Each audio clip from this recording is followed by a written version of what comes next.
Hey gardeners, welcome back to Twigs Homestead.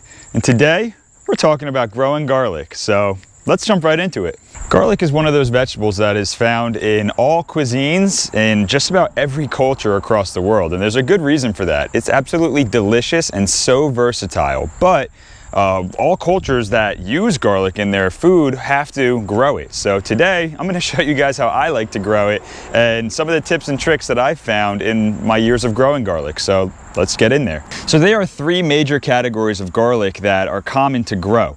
Then actually there's a fourth one that's being developed right now, and the only way that we can find or finish the research on that is if you go down and hit the like button on this video. So anyway, there's really only three, and the first one is the soft neck garlic. Now the soft neck garlic is one of those garlics that is typically pretty small. They have a softer neck and they do much better in warmer climates. So if you're down in the south, you might want to think about growing a soft neck variety. There's a second variety or a second type of garlic called the hard neck garlic, and that one does better in colder climates like New Jersey where I live.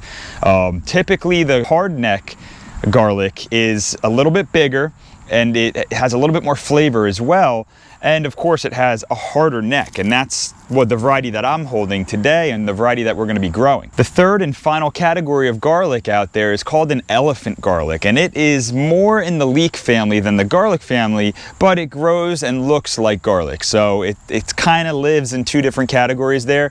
That one we won't be growing today. It actually takes 2 years to grow, and I just don't have that kind of patience. But if you guys have experience with growing elephant garlic, leave a comment down below. I'd love to hear about how it did, how it tastes, and how you like growing it. So a really important note while we're on the topic of categories is that the hard neck category of garlic will generally grow what's called a skate. And what that is basically a fruiting body or a flowering body that the garlic grows, and it wants to make a pod of seeds that takes a lot of energy from the bulb itself. So this usually doesn't come about until a couple weeks before you're actually ready to harvest the garlic in the spring, but it's very important that you prune this off because it'll take a ton of energy from your bulb, and that's just not what we're growing garlic for. So if you're in the market or if you're in the hobby of growing garlic for seed, then by all means, that's a pretty cool thing to do. But for me, we're growing it for the bulb and to eat it. So we want to prune that off. So if this is your first time growing garlic, you might be thinking, well, that doesn't make much sense to buy a bulb of garlic just to plant it and get another bulb or a larger bulb. You're better off just buying it. And now this is where the magic comes in. So each clove of garlic will be planted and then make its own bulb of garlic. So you're effectively multiplying your initial investment by 8 times because each bulb has about 6 to 8 cloves. So the next step to this would be breaking off all the skin to your garlic and separating it by the cloves so that you're ready to plant. The next step is to pick the biggest cloves that your bulbs have and plant only those. Now, a large clove like this will make a great head of or bulb of clover. Now, something very, very small, for example, like this little guy right here, isn't gonna make a very big head, and you'll be upset when you harvest this in 9 months and see that you just don't have the size of a nice big bulb of clover that you were looking for. So key is to find your biggest cloves and plant those, and then use your small ones for dinner tonight. All right, so we've separated the large ones from the small ones, and we've got a bunch of the skin in the bed here. Now don't worry about the skin. It'll break down just like any other mulch. So I'm actually just gonna kind of scatter it around a little bit, and I'm just gonna leave it there. I'm not gonna worry about it. So we have the large ones, so let's get to planting. All right, so before we jump into soil prep and planting the garlic, there's a couple things I want to go over, and that is, one, garlic does not like to be interplanted, and two, garlic needs its space and its sun. It's very important that you put your garlic in a full sun spot of your garden, that it's going to get that direct sun even through the winter months. If you live in New Jersey like me, you know that the days get much shorter in the winter and the sun changes its position in the sky, and what might have been a sunny spot in the summer might be a shady spot in the winter. So keep that in consideration. Generally, the sunniest spots of our yards or our gardens is an area that we plant our early crops in the spring, like our broccolis and our brassicas and things like that.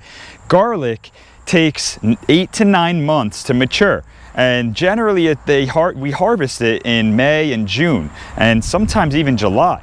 There's some confliction there. If you plant your garlic now in a very valuable spot of your garden, which is what it calls for, you're not going to be able to plant your broccolis and your brassicas in the early spring in that spot because your garlic will still need time to mature.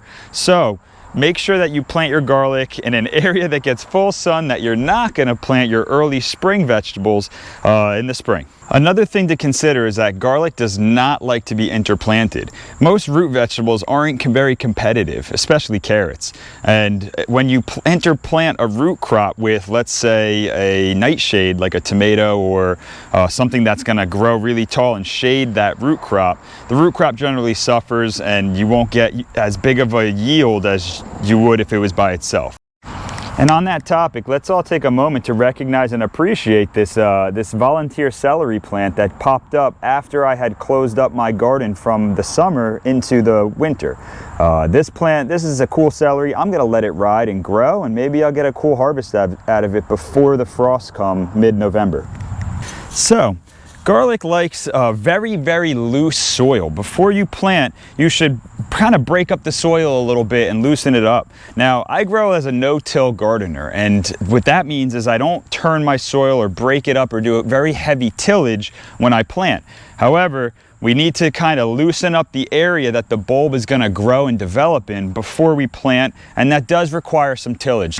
My favorite way is to determine where we're going to plant, which we have our T-posts, move the mulch layer out of the way, if you have a mulch layer, and open up and put those holes in that area.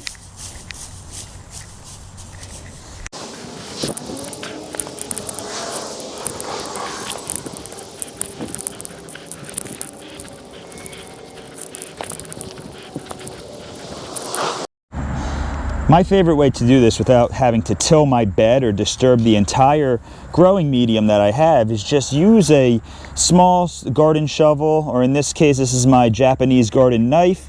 I like to just kind of dig down about 8 to 10 inches, and I just kind of stir up the soil, loosen it up, just like so.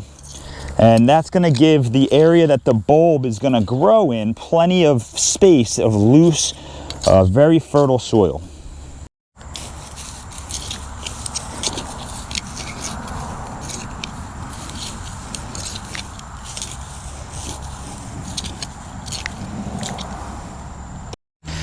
All right, so once you have your soil prepped, it should be really nice, loose and crumbly like you see here. It shouldn't have any clumps, roots, or rocks in it. It should be really easy to just grab a handful, and that's exactly what this is.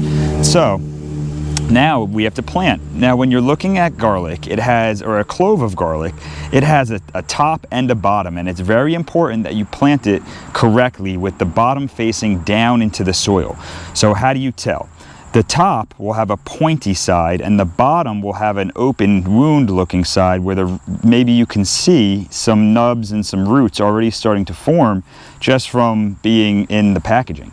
So now that we've established the top is the pointy side and the bottom is the open side, you simply just take your thumb and go the depth of your thumb. For me, it's about 2 inches, but you want to go 2 to 3 inches down into the soil. You take your bottom end and you just simply put it down into the soil there. I don't know if you guys can see it down there, but it's in there. And you just gently cover it up. And that's it. That's as easy as it gets. So just to reiterate and show you guys again, you've established that the bottom side is the open side and the top is the point. Take your thumb, kind of make yourself a nice little hole about 2 to 3 inches deep.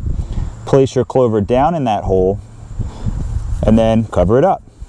Really easy. And once you guys get pretty quick at it, you can actually hold the garlic in your hand, kind of push your thumb, drop it down all in one motion and plant it.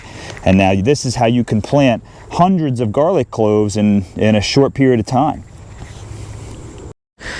In my case, I'm only planting 15 because I only wanted one row in the front of my garden bed where it gets the most sun. Come spring, I'll plant some earlier crops back here so that we don't compete with sunlight or soil space. So once the garlic's all planted, it's very, very important you don't skip this last step, and that is to put a mulch layer over your garlic. As you can see, I've already have a mulch layer on my raised bed that I did when I closed my garden up after the summer and moving into the fall. So I'm just going to be pulling this straw over, which is alfalfa straw, just to cover up where I planted the garlic so that it protects it from the winter snow, ice, and frost, and gives the garlic the best chance to kind of stay a little bit more insulated under the soil level there. The mulch layer that I chose to use was alfalfa hay, and there's a couple of reasons for that, although it is a little bit more expensive than other mulches that I'll explain in a minute. Alfalfa hay is generally used to feed horses and livestock, and it's generally a green or living grass that's harvested by farmers and then baled. Now, the reason I use alfalfa is because it has a microbe in it called protozoa, which is just a little bacteria that's in the microscopic world that lives in the soil. And now what this protozoa does is it actually eats other smaller bacterias and helps create a cycle within the soil. So by adding alfalfa, you're giving a natural inoculant of protozoa, which then in turn helps break down other nutrients that aren't plant available in your soil. But there are other mulches that you can use that are much cheaper and even free in some cases. One is leaves. You can just use any leaves that are found that generally this time of year in October that are falling on the ground. A good 2 to 3 inches of leaves will help insulate that soil surface level and give your garlic the best chance. Another mulch that you can use is wood chips. Now, wood chips are awesome because you can find them for free in most cases from a local arbor or tree service. And even if in some cases you can find them at your township dump where the town might be cleaning up this time of year, chipping the tree limbs and then dumping them in your township dump. That's a great option. So the final piece of the puzzle here is just lightly water the garlic that you've planted. And I say lightly, and I really mean that because garlic doesn't do well in really soggy, wet conditions. You want it to be lightly watered, lightly moist, and generally just a little bit damp. Otherwise your garlic cloves might rot and before they can even root and take up that water. So I always like to just lightly water the top of the mulch after I finish mulching so that the water can slowly drip and find its way down to where the garlic cloves are, but not oversaturate them. So make sure that you just don't overwater these things. Okay, so now you're an expert at growing garlic, and you're gonna do just great when you apply some of the stuff that I talked about in this video to your own garden bed. So with that being said, guys, this is the end of the video. Don't forget to hit the thumbs up, subscribe if you want to see more from me, hit the bell notification so you're alerted when I come up with a new video, and I will see you guys on the next one. So happy gardening.